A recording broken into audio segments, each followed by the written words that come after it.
అందరికీ నమస్కారం. Welcome to our channel. ఇవాళ మనతో పాటు ప్రముఖ జ్యోతిష్య మరియు వాస్తు పండితులు బ్రహ్మశ్రీ డాక్టర్ నాయకంటి మల్లికార్జున శర్మ గారు మనతో ఉన్నారు. గురుగారితో మాట్లాడదాం. గురుగారు నమస్కారం అండి. నమస్కారం అండి. గురుగారు, 2025 సంవత్సరానికి గాను జనవరి నుంచి డిసెంబర్ వరకు ధనుస్సు రాశి వారికి ఎటువంటి ఫలితాలు ఉండబోతున్నాయి కాస్త వివరించండి. ఓం శ్రీ గురుభ్యో నమః. 2025 అనేది ఆంగ్లనామ సంవత్సరం అనుకుంటాం, మనం ఇంగ్లీష్ సంవత్సరం అనుకుంటాం. 2025లో ఏ విధంగా ఉండబోతుంది ధనుస్సు రాశి వాళ్ళకంటే ముఖ్యంగా 50% బాగుంటుంది వాళ్ళకి. దానికి ఒక కారణము ఒకటి ఉంటుందిగా. ఇక్కడ ధనుస్సు రాశి వాళ్ళకు వచ్చేటప్పటికల్లా కొన్ని గ్రహాల యొక్క కలయికలు, కొన్ని గ్రహాలు అనుకూలంగా ఉండే అవకాశాలు ఒకటి ఉంటుంది. ముఖ్యంగా ఈ 50% రావడానికి కొన్ని కారణాలు కూడా రీజన్స్ ఉంటాయి. గ్రహాల యొక్క సంచారాన్ని మనం ముందుగా చూసినట్లయితే గురువు ఏప్రిల్ 14వ తారీఖున మిథున రాశిలోకి సంచారం చేయటం, మే 20న రాహుకేతుల యొక్క మారటం, మే 20వ తారీఖున రాహు కుంభరాశిలోను, కేతువు సింహరాశిలోను, శని మీనరాశిలోను. శని మీనరాశిలో ఎప్పుడంటే మార్చి 29వ తారీఖున శని మీనరాశిలో సంచారం చేస్తారు. ఈ గురువు సంవత్సర కాలం, రాహుకేతులు 18 నెలలు, తర్వాత వచ్చేటప్పుడు శని 2.5 సంవత్సరాలు, రవి బుధ శుక్రులు 30 రోజుల పాటు ఒక రాశి నుంచి మరొక రాశికి మారుతుంటాడు. కుజుడు 45 రోజుల పాటు, చంద్రుడు 2.5 రోజులు. ఇది గోచారం. అయితే this is the transit system అంటారు. ఈ ట్రాన్సిట్ సిస్టంలో నిజంగా అతిపెద్ద గ్రహాలైన గురువు, రాహు, శని, కేతువును మనం చూడాలి. మిగతా గ్రహాలను కూడా పరిగణలోకి తీసుకోవాలి. అవన్నీ కూడా పరిగణలోకి తీసుకుంటేనే మనం 50% బాగున్నట్టు. అంటే 50% బాగున్నట్టు అంటే బాగున్నట్టే అర్థం. ఓవరాల్గా పర్వాలేదు అంటే నాట్ బ్యాడ్, గుడ్ రిజల్ట్సే. అందువల్ల ప్రత్యేకంగా గురువు ధనకారకుడు. ఈ ధనకారకుడు కూడా చాలా ఇంపార్టెంట్ ప్లానెట్ కాబట్టి ధనుస్సు రాశి వాళ్ళకి గురువు బాగుంటాడు. ధనుస్సు రాశి వాళ్ళకి ఏప్రిల్ 14వ తారీఖు వరకు కూడా గురువు షష్టమంలో ఉండటం వల్ల బాల. ఈ విద్యార్థులు కూడా ఏప్రిల్ 14 వరకు ఎగ్జామినేషన్ రాసేవాళ్ళు చాలా చదువు పట్ల ఆసక్తి చూపించాలి. ఆ తర్వాత ఆసక్తి చూపించకూడదని కాదు, చూపిస్తారు, కాన్సన్ట్రేషన్ బాగా పెరుగుతుంది. అంటే నెక్స్ట్ అకాడమిక్ ఇయర్ అంటే ఏప్రిల్ ఏదైతే 14వ తారీఖు తర్వాత 2025 తర్వాత బాగుంటుంది వాళ్ళకి. నెక్స్ట్ 26 ఏప్రిల్ వరకు బాగుంటుంది వాళ్ళకి, డోకాయ ఉండదు. కానీ రేపు జరిగే ఎగ్జామినేషన్లో కొద్దిగా జాగ్రత్తగా ఉండాలి. రేపు ఏప్రిల్లో జరిగే ఎగ్జామినేషన్, మార్చిలో జరిగే ఎగ్జామినేషన్లో బాగా కాన్సన్ట్రేషన్ చేయాలి. కాన్సన్ట్రేషన్ చేసి ముందుకు వెళ్ళాలి. తర్వాత ఏప్రిల్ 14వ తారీఖు 2025 తర్వాత ఆర్థిక పరంగా బాగా పుంజుకుంటారు. ఆదాయపరంగా బాగుంటుంది. ఉద్యోగంలో ప్రమోషన్లు వస్తాయి. నిరుద్యోగులకు కూడా ఉద్యోగాల యొక్క సమస్య తీరుతుంటుంది వాళ్ళకి. అంటే మంచి ఉద్యోగం అంటే వాళ్ళు ఏమనుకుంటారంటే ఏదో నాకు ఒక ఉద్యోగం వస్తే చాలే బాగుండు అనుకుంటారు. వాళ్ళు అనుకున్న దానికంటే మించిన ఉద్యోగం వస్తుంది, బట్ హ్యాపీగా ఫీల్ అవుతారు వాళ్ళు. అంటే నిరుద్యోగులకు ఉద్యోగ అవకాశాలు చాలా ఇంపార్టెంటే కదా. అలానే వృత్తి వ్యాపార రంగం చేసే వాళ్ళకి కానీ, బిజినెస్ చేసే వాళ్ళందరికీ కూడా చాలా అనుకూలంగా ఉంటాయి. అంటే ఫైనాన్షియల్ పరంగా చాలా బాగుంటుంది. కానీ ఇంకొక రీజన్ ఉంది ఇక్కడ. వీళ్ళకి ధనుస్సు రాశి వాళ్ళకి 7వ స్థానంలో గురువు మంచివాడు గోచారరీత్యా. దాని యొక్క ఫార్ములా ఉంటుంది. 2, 5, 7, 9, 11 స్థానాల్లో గురువు ఉంటే గోచారరీత్యా బాగుంటాడు. రాహుకేతువులు శని 3, 6, 11 స్థానాల్లో ఉంటే ఈ ముగ్గురు కూడా బాగుంటారని ఒక ఫార్ములా ఉంటుంది. దీనిలో ముఖ్యంగా మనం చూసుకునేటట్లయితే గురువు బాగున్నాడు. గురువు వల్ల ధనం కలుగుతుంది, సంపద కలుగుతుంది, ధనధాన్యం కలుగుతుంది, సంతానం లేని వాళ్ళకి కూడా సంతానం కలుగుతుంది, వివాహ ప్రయత్నాలు కూడా సఫలీకృతం అవుతాయి. అంటే మంచి సంబంధాలు వచ్చే అవకాశాలు బాగా ఎక్కువగా ఉంటాయి. మరి ఈ రాశి వాళ్ళకి ధనస్సు, మకరం, కుంభం, తృతీయంలో రాహు వస్తాడు. రాహు కూడా బాగా మేలు చేస్తాడు. అన్నదమ్ముల మధ్యలో సఖ్యత బాగా పెంచుతాడు.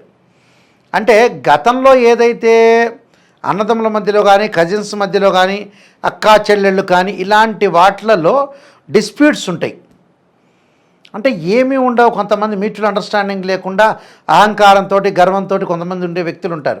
అన్న బాగున్నాడంటే తమ్ముడు బాగున్నాడు, తమ్ముడు బాగున్నాడు అన్న బాగున్నాడు. ఈ దీనిలో ఏంటంటే వీళ్ళకి బ్రహ్మ మ్యానుఫ్యాక్చర్ డిఫెక్ట్ అనుకుంటారు. వాస్తవంగా అదే. ఏమిటంటే మనం మనిషి చనిపోయేది లేదు, మనిషి ఉండేది లేదు, పెట్టేది లేదు. ఏ రోజైనా చనిపోయేదే.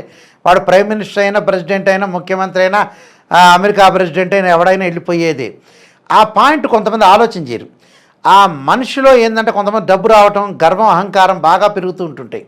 మనం రేపటి రోజుల్లో ఏం జరుగుతుందో తెలియదు. రేపు అనేది లేదు. నేను అందువల్ల చాలామందికి కూడా బాగున్నారా అంటే నేను వరుణుని పర్వాలేదండి అని చెప్పమంట. పరిపూర్ణంగా బాగున్నారని చెప్పను చెప్పను వేరే వాళ్ళకు కూడా. చాలామంది మన టీవీ వాళ్ళందరూ అడుగుతుంటే అలా కాదమ్మా సుధగారు ఇలా చెప్పొద్దండి, పర్వాలేదురే అని చెబుతా. అలాగే ఎందుకంటే రేపటి రోజు ఏం జరుగుతుందో తెలియదు. ఈరోజు పర్వాలేదు, మనం బాగున్నాం, రేపు ఏదైనా జరగచ్చు. ఇప్పుడు ప్రిపేర్ అయి ఉండాలి. మనం వ్యక్తిగతంగా ఏంటంటే కొంతమంది యొక్క మనుషులు మనం ఫ్యాన్ కింద ఉన్నాం, ఏసీ కింద కూర్చున్నాం. గతం రోజుల్లో 70లో ఏసీ లేదు, ఫ్యాన్ లేదు, ఏమీ లేదు. వాళ్ళందరికంటే బెటర్ కదా అని మనం ఆలోచన చేయాలి. అలాంటి ఆలోచన వీళ్ళల్లో రావట్ల. అది టోటల్ ఫెయిల్యూర్ కావడానికి ఇదే కారణం. డబ్బు రాగానే అహంకారం ఉండడం, చుట్టాలను మర్చిపోవటం, బంధువులను మర్చిపోవటం, మొగుడిని మర్చిపోవటం, పెళ్ళాన్ని మొగుడు, రకరకాల ఇష్యూస్ అండి ప్రపంచంలో. అలాంటివన్నీ ఎప్పుడు కూడా ఉన్నతమైన మార్గంలో ఉన్న వ్యక్తి ఎప్పుడు ఒకే లెవెల్లో ఉంటాడు, మారడు. అలాంటి విషయాలు వీళ్ళు ప్రయారిటీ ఇవ్వాలి ఎక్కువగా ఈ రాశి వాళ్ళు.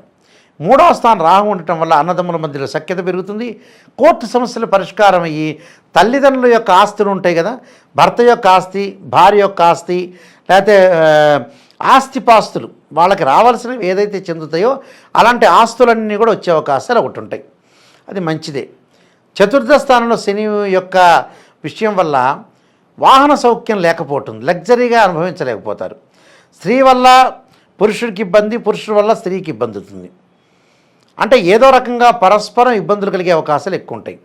తల్లి యొక్క ఆరోగ్యాన్ని ఫస్ట్ ప్రయారిటీ ఇవ్వాలి. తల్లి, పిన్ని, పెద్దమ్మ ఉంటారు కదా, సంబంధ బాంధవ్యాలు.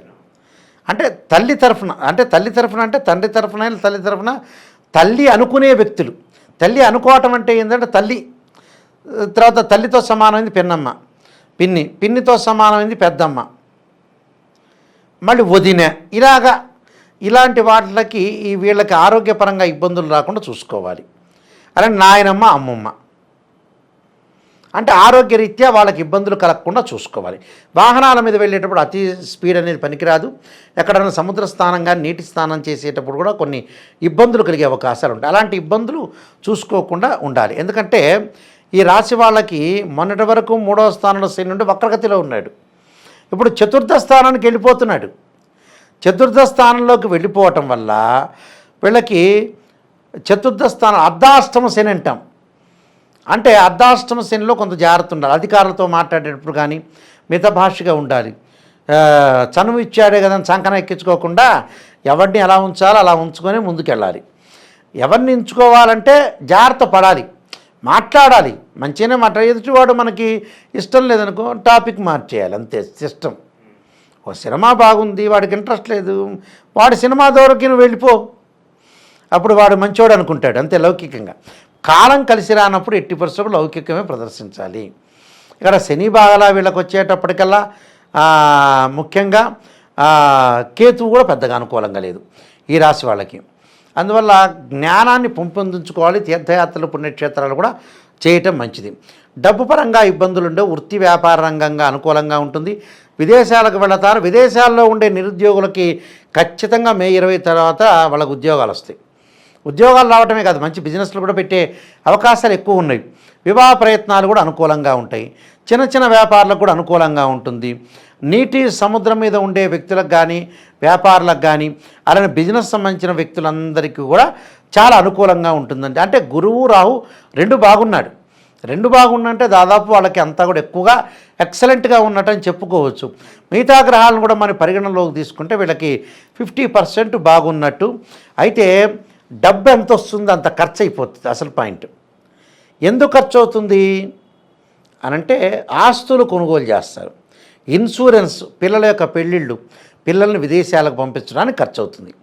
అంటే ఎంత డబ్బు వస్తుందో అంత ఖర్చు అవుతుంది, కానీ మంచి పని కోసం ఖర్చు అవుతుంది. ఒక 10% వృధా ఖర్చు చేసుకోకూడదు. అది ఎప్పుడు ఆ 10% అయ్యేది గురువు రాకముందు ఏప్రిల్ 14 బిఫోర్. మన ప్రేక్షకులందరూ గుర్తుపెట్టుకోవాలని చెబుతున్నా, ఏప్రిల్ 14 కంటే వెనక్కి, అంటే 2025 జనవరి, ఫిబ్రవరి, మార్చి, ఏప్రిల్ జాగ్రత్త ఉండాలి. ఎందుకంటే ధనుసు రాశి వాళ్ళకి 6వ స్థానంలో షష్టమంలో గురువు ఉన్నాడు కాబట్టి, సప్తమంలో గురువు వస్తే ఇంకా అనుకూలంగా ఉంటుంది, వాళ్ళకి ఆదాయం బాగా పెరుగుతుంది. కాబట్టి కొన్ని పరిహారాలు చేసుకుని ముందుకెళ్ళడం చాలా మంచిదండి. గురుగారు, మరి ఇంకా శుభ ఫలితాల కోసం ధనుసు రాశి వారు ఎటువంటి పరిహారాలు చేసుకుంటే బాగుంటుందంటారు? నీలాంజన సమాభాసం రవిపుత్రేమాగ్రజం ఛాయామార్తాండ సంభూతం తం నమామి శనైశ్చరమని శనైశ్చర యొక్క మంత్రము. అలానే దాంతోపాటు మానసికంగా ఆందోళన దిగులు తగ్గాలంటే దదీశంక తుషారాభం క్షీరోధారణం సంభవం నమామి శశనం సోమం శంభుర్మకట భూషణం అనే మంత్రాన్ని. అలానే చక్కగా సుదర్శనుణ్ణి కొలవాలి. అంటే సుదర్శనుణ్ణి ఎప్పుడైతే విష్ణువుని కొలవాలి అంటే సుదర్శనాయుధ్యే మహాజ్వలాయుధీమే తన్నో చక్ర ప్రచోదయాతని సుదర్శన గాయత్రి మంత్రాన్ని కొలవటం చాలా మంచిది. ఎందుకంటే వాళ్ళ యొక్క కష్టం నష్టసుఖాలకి దోషం పోవటానికి. అలా నువ్వులు దానం చేయాలి. శనివారం రోజున నువ్వుల దానం, నల్ల బట్ట, నల్ల మేకు, తర్వాత నల్లని గొడుగు, నల్లని చెప్పులు బ్రాహ్మణులకు దానం చేయడం చాలా మంచిది. అలానే ఉలవలతో చేసిన వంటకాన్ని దేవాలయం దగ్గర తీసుకెళ్ళి భక్తులందరికీ కూడా ప్రధాన అర్చకులకు ఇచ్చి వారిని పంచమని చెప్పాలి. అలాగా తప్పకుండా నవగ్రహాలకు అభిషేకం చేయటం కూడా చాలా మంచిది. అంటే ఆదిత్యాయ సోమాయ మంగళాయ చ బుధాయ చ గురు శుక్ర శనిభ్యచ్చ రాహవే కేతువేరే మంత్రాన్ని చక్కగా చదువుకోవటం చాలా మంచిది. ఏమీ భయాందోళన చెందాల్సిన పని లేదు. భగవంతుణ్ణి భక్తి శ్రద్ధలతో కొలవాలి. మనం ఏం తప్పు చేస్తున్నామని కరెక్షన్ చేసుకుంటే చాలు.